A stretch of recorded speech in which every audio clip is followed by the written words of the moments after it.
السلام علیکم ورحمۃ اللہ وبرکاتہ. الحمد للہ رب العالمین والصلاة والسلام علی نبینا محمد وعلی آلہ وصحبہ اجمعین، اما بعد. آج اللہ کے فضل و کرم سے 14واں پارہ پڑھا گیا اور اس میں سب سے پہلے ہے سورہ ہجر اور اس کے بعد ہے سورہ نحل. سورہ ہجر کی آیات میں سے آیت نمبر 49 اور 50 اللہ رب العزت ارشاد فرماتے ہیں: نبئ عبادی انی انا الغفور الرحیم وان عذابی هو العذاب العلیم. کہ اے نبی صلی اللہ علیہ وسلم، آپ میرے بندوں کو بتا دیں کہ میں ہی بہت بخشنے والا ہوں، نہایت رحم کرنے والا ہوں. اور میرے بندوں کو یہ بھی بتا دیں کہ میرا عذاب نہایت دردناک عذاب ہے. یہ دو آیات بڑی اہم آیات ہیں. ہم میں سے کئی لوگ خواب غفلت میں ہیں. کیونکہ جی اللہ غفور الرحیم ہے. اللہ صرف غفور الرحیم نہیں ہے، اللہ کا عذاب بھی بڑا سخت ہے. یہ لوگوں کا کمزور پہلو ہوتا ہے.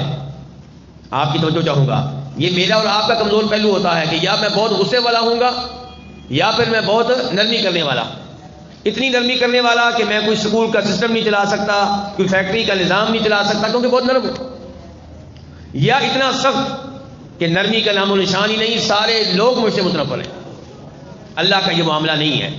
اللہ کا معاملہ یہ ہے کہ اللہ کی مغفرت اس کے لیے جو اللہ کی مغفرت کے لائق ہے، اللہ کی رحمت اس کے لیے جو اللہ کی رحمت کے لائق ہے، اور اس کے لیے شدید عذاب ہے جو اللہ کی مغفرت اور رحمت کے لائق نہیں ہے.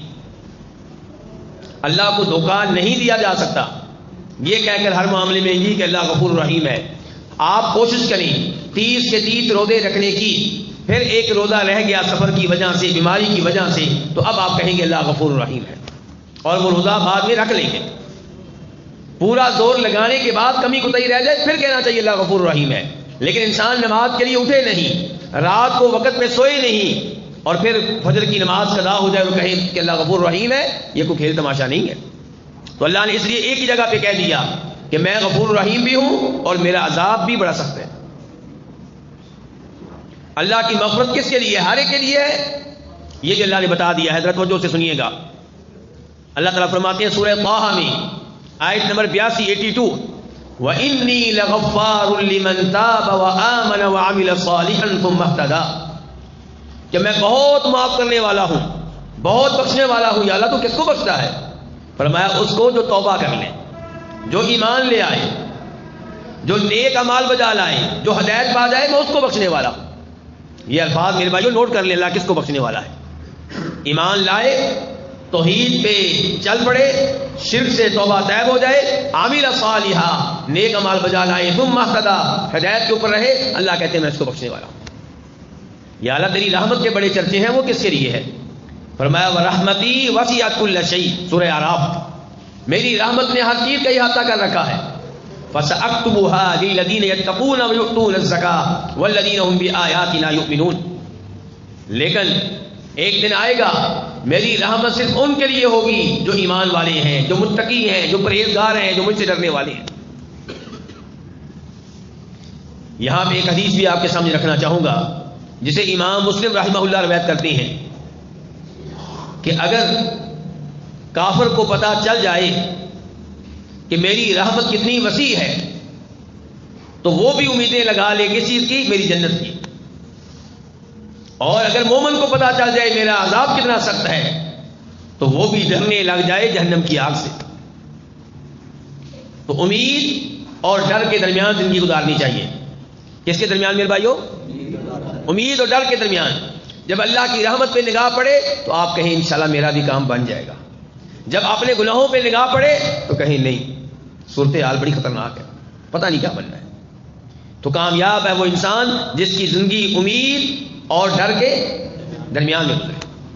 اللہ کی رحمت سے مایوس ہو جانا یہ بھی غلط، اور اللہ کی رحمت پہ امیدیں لگا کے نیک اعمال کو ترک کر دینا، کبیرہ گناہوں کا ارتکاب کرنا یہ بھی غلط.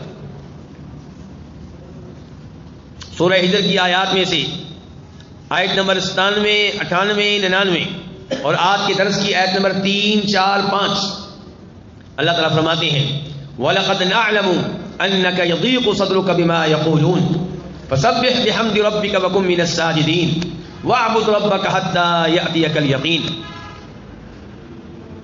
ہم جانتے ہیں، یہ کون کہہ رہا ہے؟ اللہ رب العزت۔ ہم اچھی طرح جانتے ہیں کہ آپ کا سینہ تنگ ہو جاتا ہے ان کی باتیں سن کر۔ کس کا سینہ تنگ ہو جاتا ہے جی؟ نبی علیہ الصلوۃ والسلام کا۔ کن کی باتیں سن کر؟ کافروں کی باتیں سن کر۔ آپ اعتراض کرتے ہیں، کبھی آپ کو مینٹل قرار دیتے ہیں نعوذ باللہ، کبھی آپ کو شاعر کہتے ہیں، کبھی آپ کو مجنون کہتے ہیں، آپ کی گستاخیاں کرتے ہیں، آپ کی توہین کرتے ہیں۔ ان کی باتیں سن کے ہمیں پتہ ہے آپ کا سینہ تنگ ہو جاتا ہے۔ کیوں جی؟ میرا اور آپ کا سینہ بھی کبھی کبھی تنگ ہو جاتا ہے نا، لوگوں کی باتیں سن کر، رشتہ داروں کی باتیں سن کر۔ آپ ان کے ساتھ نیکی کرتے ہیں، وہ آگے سے پریشان کرتے ہیں۔ آپ اچھا شروع کرتے ہیں، وہ برا شروع کرتے ہیں۔ آپ اپنی اولاد سے تنگ ہو جاتے ہیں، آپ نماز پڑھنے کا کہتے ہیں، وہ آپ کی بات نہیں مانتے۔ آپ اپنے دوست احباب سے تنگ ہو جاتے ہیں، آپ انہیں توحید کی دعوت دیتے ہیں، شرک سے روکتے ہیں، وہ آپ کی باتیں نہیں مانتے بلکہ آپ کا مذاق اڑاتے ہیں۔ آپ کی شلوار ٹخنوں سے اوپر ہوتی ہے، دنیا آپ کا مذاق اڑاتی ہے۔ آپ کی داڑھی کا دنیا مذاق اڑاتی ہے۔ تو جب لوگوں کی باتوں سے پریشان ہو، کرنا کیا ہے؟ علاج کیا ہے؟ اللہ تعالیٰ نے یہ علاج اپنے نبی کو بتایا ہے صلی اللہ علیہ وسلم کہ فسبح بحمد ربک۔ جب یہ صورتحال پیدا ہو جائے، سینہ تنگ ہونے لگے لوگوں کی باتیں سن کر، تو اللہ تعالیٰ کی تسبیح بیان کریں، اور اللہ کی تسبیح بیان کریں اللہ کی حمد و ثنا کے ساتھ، یعنی کہیں سبحان اللہ و بحمدی، میں اللہ کی تسبیح بیان کرتا ہوں، ساتھ ساتھ اللہ کی حمد و ثنا بھی بیان کرتا ہوں۔ اچھا، تسبیح اور حمد میں کیا فرق ہے؟ کون سا بھائی بتائے گا؟ تسبیح اور حمد میں کیا فرق ہے؟ اس کے اوپر 50 نہیں 100 روپیہ انعام بنتا ہے، لیکن مجھے لگتا نہیں کہ کوئی یہ انعام لے سکے گا، لیکن کئی اللہ والے ہوتے ہیں۔ ہاں جی، اور انعام لینا چاہیے، جو دین کی وجہ سے انعام ملے وہ لینا چاہیے، شرمانا نہیں ہے، ہمت کریں۔ تسبیح اور حمد میں کیا فرق ہے جی؟ تسبیح اللہ کا ذکر ہے اور حمد اللہ تعالیٰ کی تسبیح۔ فرق کیا ہے؟ فرق سمجھ نہیں آیا، سنیے دھیان سے۔ اللہ تعالیٰ کو نیند نہیں آتی، یہ کیا ہے؟ تسبیح، یعنی کہ اللہ اس عیب سے پاک ہے۔ اللہ کی اولاد نہیں ہے، یہ کیا ہے؟ تسبیح، یعنی کہ اللہ اس عیب سے بھی پاک ہے۔ اللہ کا کوئی شریک نہیں ہے، یہ کیا؟ اللہ کی تسبیح۔ اللہ کو اونگ نہیں آتی، یہ کیا؟ اللہ کی تسبیح۔ اللہ تھکتا نہیں ہے، یہ کیا؟ اللہ کی تسبیح۔ اللہ کی بیوی نہیں ہے، یہ اللہ کی تسبیح۔ نہیں نہیں نہیں نہیں، یہ کیا؟ اللہ کی تسبیح، کہ اللہ اس عیب سے بھی پاک، اس عیب سے بھی پاک، اس کمزوری سے بھی پاک، اس نقص سے بھی پاک، یہ تسبیح ہے۔ اور حمد کیا ہے؟ اللہ بڑی قدرت والا ہے، اللہ بڑی رحمت والا ہے، مجھے اولاد اللہ نے دی ہے، یہ مسجد اللہ نے بنائی ہے، یہ اللہ کی تعریفیں جو آپ کر رہے ہیں، یہ حمد ہے۔ تو یہ فرق یاد رہے گا، تسبیح اور حمد میں فرق یاد رہے گا۔ اللہ کا حق تب ادا ہوتا ہے جب آپ اللہ کی تسبیح کے ساتھ اللہ کی حمد بھی بیان کریں۔ تو کیا کہیں پھر؟ سبحان اللہ و بحمدہ۔ نبی علیہ الصلوۃ والسلام کو آخری عمر میں کیا آرڈر ملا تھا کہ اذا جاء نصر اللہ والفتح ورأيت الناس يدخلون في دين الله افواجا فسبح بحمد ربك واستغفره انه كان توابا، کہ اللہ کے نبی صلی اللہ علیہ وسلم، مکہ فتح ہو چکا، لوگ دڑا دڑ دین اسلام میں داخل ہو رہے ہیں، آپ کا مشن مکمل ہوا، آپ کو دنیا میں بھیجنے کا مقصد پورا ہوا، اب تیاری کیجئے۔ کس کی تیاری؟ دنیا سے جانے کی تیاری کیجئے۔ تو تیاری کے طور پہ آپ نے کیا کرنا ہے؟ آپ نے کثرت سے اللہ کی تسبیح بیان کرنی اللہ کی حمد کے ساتھ۔ تو جب داڑھی سفید ہو جائے، جب پتا چلے کہ اب میرے پاؤں قبر میں ہیں، تو پھر اللہ کی تسبیح میں اور اللہ کی حمد میں اضافہ کر دینا چاہیے۔ لیکن ہمارے بزرگ اضافہ کر دیتے ہیں کس میں؟ خبریں سننے میں، فلمیں دیکھنے میں، کہ بابا جی اکیلے ہو گئے وقت نہیں گزرتا، ڈرامے دیکھنے میں نہیں، اب اضافہ کر دیجیے اللہ کے ذکر میں، اللہ کی تسبیح میں، اللہ کی حمد میں۔ اور یہاں پہ بتایا جا رہا ہے کہ اے نبی علیہ الصلوۃ والسلام، آپ پریشان ہیں لوگوں کی باتیں سن کر، تو علاج کیا بتایا گیا؟ پہلا جی تسبیح حمد کے ساتھ، تسبیح حمد کے ساتھ۔ اچھا، دوسرا علاج وَقُم مِّنَ السَّاجِدِينَ، کثرت سے سجدے کریں، نفلی نمازیں پڑھیں۔ کثرت سے کیا کریں؟ جناب حذیفہ بن یمان کہتے ہیں کہ نبی علیہ الصلوۃ والسلام کو جب کوئی پریشانی لاحق ہوتی تو آپ نماز میں پناہ لیا کرتے تھے۔ اللہ کے سامنے اپنی پریشانیاں رکھنے کا بہترین طریقہ، اللہ کے سامنے رونے کا بہترین طریقہ، اللہ سے سرگوشیاں کرنے کا بہترین طریقہ کیا ہے؟ نماز، سجدہ۔ تو اللہ تعالیٰ کہہ رہے ہیں پریشانیاں لاحق ہوں، دل تنگ ہونے لگے، نمبر 1 کیا کرنا ہے؟ تسبیح اور حمد۔ نمبر 2 کیا کرنا ہے؟ وَقُم مِّنَ السَّاجِدِينَ اور وَاعْبُدْ رَبَّكَ حَتَّىٰ يَأْتِيَكَ الْيَقِينُ. کیا کرنا ہے؟ اپنے رب کی عبادت کرتے رہنا ہے. کب تک؟ موت آنے تک. کب تک اللہ کی عبادت جاری رکھنی ہے؟ یہ نمازیں کب تک جاری رکھنی ہے؟ موت آنے تک. تو یہ بڑی اہم آیات تھی. ان آیات کے پیغام کو سمجھیے اور یہ پیغام اپنی فیملی تک بھی منتقل کیجیے. آج کے سپارے میں سے آیت نمبر 6 اور یہ سورہ نحل کا آغاز ہو رہا ہے. سورہ نحل کی آیت نمبر 4 اللہ تعالیٰ کہتے ہیں کہ اللہ تعالیٰ نے انسان کو پیدا کیا نطفے سے. خلق الانسان من نطفہ فاذا هو خصیم مبین. اللہ تعالیٰ کہتے ہیں اس انسان کو دیکھو ذرا, ہم نے اس کو گندے پانی کے قطرے سے پیدا کیا ہے اور آج یہ اللہ پہ اعتراض کرتا ہے. آج یہ کہتا ہے مولوی صاحب میں مطمئن نہیں ہوں آپ کی باتوں سے, مجھے مطمئن کیجیے. اللہ اکبر. آج یہ شریعت پہ اعتراض کرتا ہے, خالق پہ اعتراض کرتا ہے. خالق نے کہا چور کا ہاتھ کاٹنا ہے, کہتا ہے میرا دل مطمئن نہیں ہوتا. انا للہ و انا الیہ راجعون. اللہ تعالیٰ نے ایک سی مثال دی ہے انسان کے اعتراضات کی سورہ یاسین میں. اولم یر الانسان انا خلقناہ من نطفۃ فاذا هو خصیم مبین وضرب لنا مثلا ونسی خلقا قال من یحیی العظام وہی رمیم. یہ انسان جس کو ہم نے پیدا کیا پانی کے ایک قطرے سے. اچھا یہ کیوں نہیں کہتا جی پتہ نہیں پانی کے قطرے سے میری آنکھیں کیسے بن گئی ہیں, ہڈیاں کیسے بن گئی ہیں, یہ چہرہ کیسے بن گیا ہے, یہ اتنا بڑا سر کیسے بن گیا ہے, یہ ٹانگ اتنی لمبی کیسے بن گئی, اس کے اوپر تعجب کیوں نہیں کرتا؟ اس کو اپنی حقیقت کے اوپر غور کرنا چاہیے, اس کو سوچنا چاہیے اللہ نے اس کو کس چیز سے بنایا ہے. اور آج یہ کہتا ہے کہ جب میں مر جاؤں گا, جب میں مٹی ہو جاؤں گا, جب میں ریزہ ریزہ ہو جاؤں گا, پھر مجھے کون اٹھائے گا؟ میں یحیی العظام وہی رمیم. میری ہڈیاں بسیدہ ہو چکی ہوں گی, انہیں کون زندگی دے سکتا ہے؟ اللہ نے کیا کہا؟ قل یحییھا الذی انشأھا اول مرہ وہو بکل خلق علیم. تیری ہڈیوں میں زندگی وہ ڈالے گا جس نے تجھے پہلی بار پیدا کیا تھا. وَهُوَ بِكُلِّ خَلْقٍ عَلِيمٌ. اور وہ جانتا ہے تیرے جسم کے ایک ایک حصے کو, وہ کہاں پہ ہے اور کون سی شکل میں ہے, مٹی بن چکا ہے یا اپنی اصلی شکل میں, وہ جانتا ہے. تو آج انسان یہ کہے کہ اللہ مجھے دوبارہ کیسے زندہ کرے گا, میرا آخرت پہ ایمان نہیں ہے, میرا دل مطمئن نہیں ہے. انسان کو شرم کرنی چاہیے خالق پہ اعتراض کرتے ہوئے. آج کے سپارے کی آیت نمبر 8 اور یہ سورہ نحل کی آیت نمبر 20 اور 21 ہے, توجہ سے سنیے گا میرے بھائیوں. اللہ تعالیٰ کہتے ہیں والذین يدعون من دون اللہ لا يخلقون شيئا وهم يخلقون اموات غیر احیاء وما يشعرون ایان یبعثون. میرے بھائیو اللہ سے اصول لے لیں کہ غیبی طور پہ کس کو پکارنا ہے. غیبی طور پہ ایک ہے بیگم کو پکارنا, زندہ بیگم کو, بیگم پانی لے کر آؤ, بیگم کھانا لے کر آؤ, تو اس میں کوئی مسئلہ نہیں ہے. یہ تو صحابہ کرام بھی کرتے تھے, یہ تو نبی علیہ السلام بھی کرتے تھے. لیکن اللہ کے انداز میں کسی اور کو پکارنا, اللہ کے انداز میں کیسے پکارنا ہوتا ہے جی؟ ابھی جب ہم اللہ کو پکارتے ہیں اللہ کو دیکھ رہے ہیں؟ بولیے ذرا. لیکن یقین ہے کہ اللہ ہمیں دیکھ بھی رہا ہے, ہماری آواز کو سنتا بھی ہے, ہمارے بارے میں علم بھی رکھتا ہے, ہمارے دل کے بھید کو بھی جانتا ہے, ہماری ضرورت کو بھی جانتا ہے اور پوری کرنے پہ بھی قادر ہے. اس انداز سے کسی اور کو پکارنا غلط ہوگا. اور کئی لوگ قبر والوں کو اس انداز سے پکارتے ہیں. ان کا عقیدہ ہوتا ہے کہ قبر والے بابا جی کو پتا ہے کہ میں ان کے مزار پہ آ چکا ہوں. کانپ رہا ہوتا ہے. یہ کیوں کانپ رہا ہے؟ کس کے ڈر سے؟ اللہ کے ڈر سے نہیں, قبر والے کے ڈر سے. اور پھر اس کو آوازیں دیتا ہے قبر والے کو کہ بابا جی اللہ سے بیٹا لے کر دیں. اللہ بیٹا بعد میں دے گا, پہلے کس کو پکار رہا ہے؟ قبر والے کو. کہ بابا جی اللہ سے لے کر دیں, کس کو پکار رہا ہے؟ قبر والے کو پکار رہا ہے, قبر والے سے دعا کر رہا ہے. اور اس کا عقیدہ یہ ہے کہ جیسے اللہ نظر نہیں آتا لیکن مجھے دیکھ رہا ہے, مجھے سن رہا ہے. اس کا عقیدہ یہ ہے کہ قبر والا بھی اللہ کی طرح مجھے دیکھ رہا ہے, مجھے سن رہا ہے, میرے بارے میں علم رکھتا ہے اور میری حاجت کو پورا کر سکتا ہے, اللہ سے کروا سکتا ہے. اب ذرا اللہ کی طرف دیکھیے, اللہ کیا کہتے ہیں. اللہ تعالیٰ کہتے ہیں کہ وہ جو اللہ کے علاوہ اوروں کو پکارتے ہیں, اللہ کے علاوہ جن کو وہ پکارتے ہیں, یہ لوگ اللہ کے علاوہ, بولیے ذرا, اللہ کے علاوہ جن کو پکارتے ہیں, لا یخلقون شیئا, وہ کسی بھی چیز کے خالق نہیں ہیں. پتا چلا غیبی دعا آپ اس سے کریں جو خالق ہو. غیبی دعا کس سے کریں؟ قبر والا کوئی بھی خالق. اللہ نے کہا وہم یخلقون, یہ خود مخلوق ہے. اور ظالموں, مخلوق کو پکارتے ہو, جو خالق نہیں ہے خود مخلوق ہیں, ان سے دعائیں کرتے ہو. اموات, دوسرے نمبر پہ پکاریں آپ اس کو, دعا اس سے کریں جو زندہ ہو, جو کیا ہو. اور یہ اموات مردے ہیں, غیر احیاء, زندہ نہیں ہے.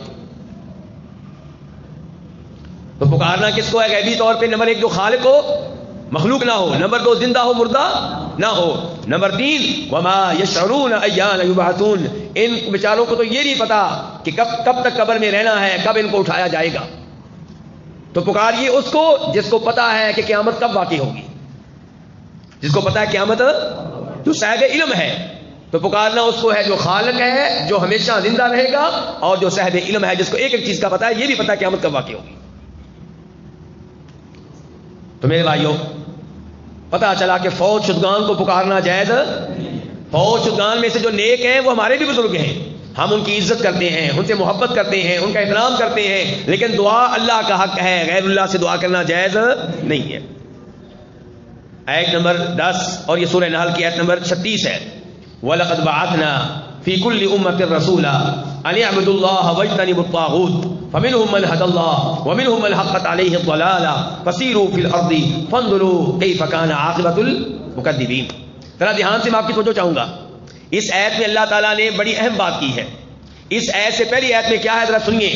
وَقَالَ الَّذِينَ أَشْرَكُوا لَوْ شَاءَ اللَّهُ مَا عَبَدْنَا مِن دُونِهِ مِن شَيْءٍ نَحْنُ وَلَا آبَاؤُنَا وَلَا حَرَّمْنَا مِن دُونِهِ مِن شَيْءٍ.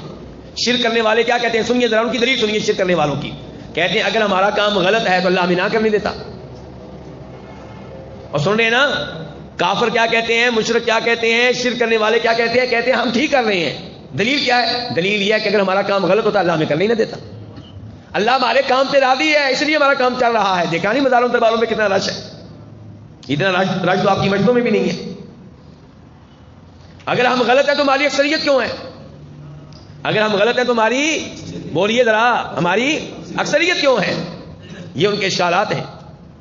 اللہ تعالی نے کہا کہ میں تمہارے کفر پہ راضی نہیں ہوں، میں تمہارے شرک پہ راضی نہیں ہوں، لیکن میں نے تمہیں فرشتوں کی طرح نہیں بنایا.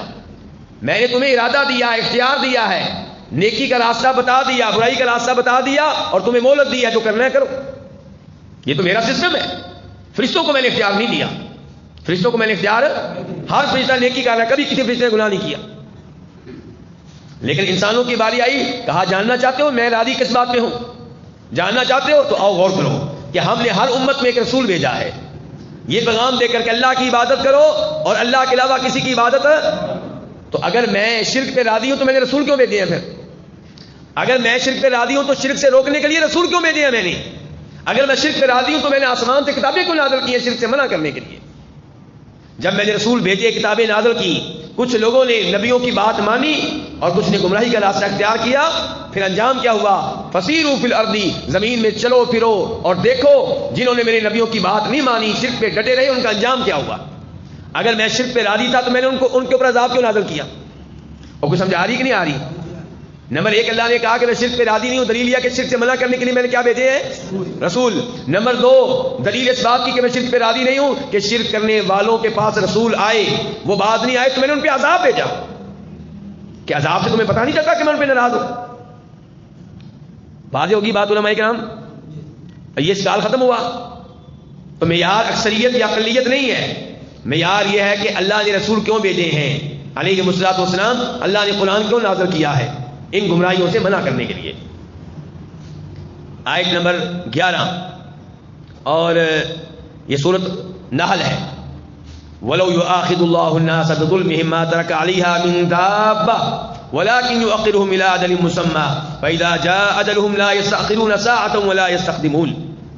اگر اللہ تعالی لوگوں کا مواخذہ کرے ان کے گناہوں کی وجہ سے، ان کے گناہوں پہ فوراً پکڑ لے، اگر اللہ تعالیٰ ہر انسان کو اس کے گناہ پہ فوراً پکڑ لے تو پھر اس زمین پہ تمہیں کوئی انسان نظر نہیں آئے گا، پھر تو سارے مارے جائیں گے.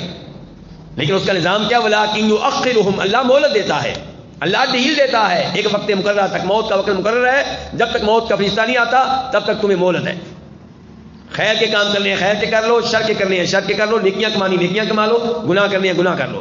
فَإِذَا جَاءَ أَجَلُهُمْ، اور جب وقت مقررہ آ جائے گا، موت کا وقت یا عذاب کا وقت، تو لا يستأخرون ساعة ولا يستقدمون، پھر ایک منٹ بھی مہلت نہیں ملے گی. آیت نمبر 12 اور 13 اور سورہ نحل کی آیت نمبر 61، سورہ نحل کی آیت نمبر 61 نہیں بلکہ 99 اور 100. فَإِذَا قَرَأْتَ الْقُرْآنَ فَاسْتَعِذْ بِاللَّهِ مِنَ الشَّيْطَانِ الرَّجِيمِ إِنَّهُ لَيْسَ لَهُ سُلْطَانٌ عَلَى الَّذِينَ آمَنُوا وَعَلَىٰ رَبِّهِمْ يَتَوَكَّلُونَ. انما سلطانہ علی الذین تولونہ والذین هم به مشرکون، کہ جب بھی آپ تلاوت کریں پہلے اعوذ باللہ پڑھ لیں. اللہ تعالیٰ کہہ رہے ہیں جب بھی تلاوت کریں کیا کریں؟ اچھا اعوذ باللہ ہمارے کئی بھائی پڑھتے ہیں اس انداز سے گویا کہ یہ فضول سی چیز ہو. اصل تلاوت بعد میں یہ کیا فضول سی چیز ہے؟ اعوذ باللہ من الشیطان الرجیم، یہ کیا بھائی؟ اور اعوذ باللہ میں آپ نے اللہ کی منت کرنی ہے بڑے پیار سے، یا اللہ میں تلاوت کرنے لگا ہوں، جو ہی تلاوت کروں گا شیطان نے میرے اوپر حملے کرنے ہیں، یا اللہ مجھے اپنی پناہ میں لے، مجھے اس دشمن سے بچا، تیری مدد کے بغیر میں نہیں بچ سکتا. تو پھر اعوذ باللہ دھیان سے توجہ سے منت کرنے کے انداز میں پڑھنی چاہیے کہ ٹھہرانے کے انداز میں؟ تو جی صاحب منت کرنے کے انداز میں اعوذ باللہ من الشیطان الرجیم، کہ یا اللہ میں شیطان مردود سے بچنے کے لیے اپنے آپ کو تیری پناہ میں دے رہا ہوں، تو مجھے سے بچا. یہ بھی وسوسے ڈالے گا، کبھی کہے گا اور تو تلاوت کر رہا ہے فلاں آدمی کو فون نہیں کرنا، اور فلاں آدمی سے تو نے وعدہ کیا 3 دن لیٹ ہو چکا، جلدی فون کر اس کو. کبھی مجھے ادھر میرا دھیان لے کر جائے گا، کبھی ادھر لے کر جائے گا، یا اللہ میں تیرے کلام کی تلاوت کرنے لگا، مجھے اس کے حملوں سے بچانا. تو اعوذ باللہ بڑے پیار سے پڑھنی چاہیے میرے بھائیوں. اس کے بعد اللہ تعالیٰ کہتے ہیں کہ بات یہ ہے کہ شیطان کا غلبہ ان لوگوں پہ نہیں ہے جو ایمان والے ہیں، جو ایک اللہ پہ توکل کرتے ہیں. جو اعوذ باللہ پڑھیں، ایمان لائیں، اللہ پہ بھروسہ کریں، شیطان کا کنٹرول ان پہ نہیں ہوتا. شیطان حملہ کرے بھی تو فوراً اعوذ باللہ پڑھتے ہیں اور سنبھل جاتے ہیں. ان الذين اتقوا اذا مسهم طائف من الشيطان تذكروا فاذا هم مبصرون. شیطان وسوسے ڈالتا ہے، حملے کرتا ہے، لیکن ایمان والا سنبھل جاتا ہے، فوراً اللہ کی مدد مانگتا ہے. پھر شیطان کا غلبہ کن پہ ہے؟ انما سلطانہ علی الذین تولونہ، جو شیطان کو دوست بنا لیتے ہیں شیطان انہی کو خراب کرتا ہے. جو شیطان کو دوست بنا لیتے ہیں شیطان انہی کو خراب کرتا ہے. شیطان کا غلبہ انہی پہ ہے. اچھا آپ نے کبھی دیکھا نہیں کہ جو لوگ مزاروں درباروں پہ جاتے ہیں اور ان کو پکارتے ہیں اور ان سے ڈرتے ہیں، کوئی نہ کوئی نقصان انہی کا ہوتا ہے. اور ہمارے جیسے جو بزرگوں کی عزت تو کرتے ہیں، اولیاء کی عزت تو کرتے ہیں، لیکن ان سے ڈرتے نہیں ہیں. الحمدللہ ہمارا کبھی کوئی نقصان نہیں ہوا، ہمارا کبھی کوئی نقصان نہیں ہوا. کیوں؟ اللہ سے ڈرتے ہیں، اللہ سے مدد مانگتے ہیں اور اذکار پڑھتے ہیں، آیت الکرسی پڑھتے ہیں، تینوں کل پڑھتے ہیں، اپنے آپ کو دم کرتے ہیں، اپنے آپ کو اللہ کے اذکار اور دعاؤں کی پناہ میں دے لیتے ہیں. آج کے درس کی آخری آیت، ان ابراہیم کان امۃ قانتا للہ حنیفا. لو جی بزرگ کہتے ہیں کوئی سوال بھی کریں، انعام پڑے ہوئے ہیں، اب آپ انعام دیتے نہیں ہیں. ان ابراہیم، بے شک ابراہیم کان امتن، وہ کیا تھے؟ ایک امت تھے. ابراہیم علیہ السلام اکیلے ہی امت تھے؟ جی حاجی صاحب کیا ابراہیم علیہ السلام اکیلے ہی امت تھے؟ جی ہاں ابراہیم علیہ السلام اکیلے ہی امت تھے. جو حق پہ ہے وہ پوری امت ہے چاہے اکیلا ہو. اور اکثریت کی طرف نہیں دیکھا جائے گا، دیکھا جائے گا حق کے اوپر کون ہے، توحید کے اوپر کون ہے. تو ابراہیم علیہ السلام اکیلے ہی امت تھے، جو کام پوری امت نے کرنا تھا اکیلے ابراہیم علیہ السلام نے کر ڈالا. ان ابراہیم کان امۃ قانتا للہ، اللہ تعالیٰ کے فرما بردار تھے. حنیفہ، یہ بڑی اہم بات ہے، دھیان سے. حنیفہ، کئی لوگ کہتے ہیں جی میں فرقہ واریت میں نہیں پڑھتا، سب ٹھیک ہے، یہ بھی ٹھیک وہ بھی ٹھیک، سب ٹھیک، شرک کرنے والا بھی ٹھیک، شرک سے روکنے والا بھی ٹھیک، توحید والا بھی ٹھیک، اور جو قبروں کو سجدہ کرے وہ بھی ٹھیک، سارے ٹھیک. اللہ تعالیٰ کا ابراہیم کی خوبی یہ تھی، ابراہیم علیہ السلام کی حنیفہ، سیدھے توحید کے اوپر تھے، نہ ان کے ساتھ نہ ان کے ساتھ، سب سے کٹے ہوئے تھے لیکن توحید کے اوپر تھے، اللہ کے ساتھ جڑے ہوئے تھے.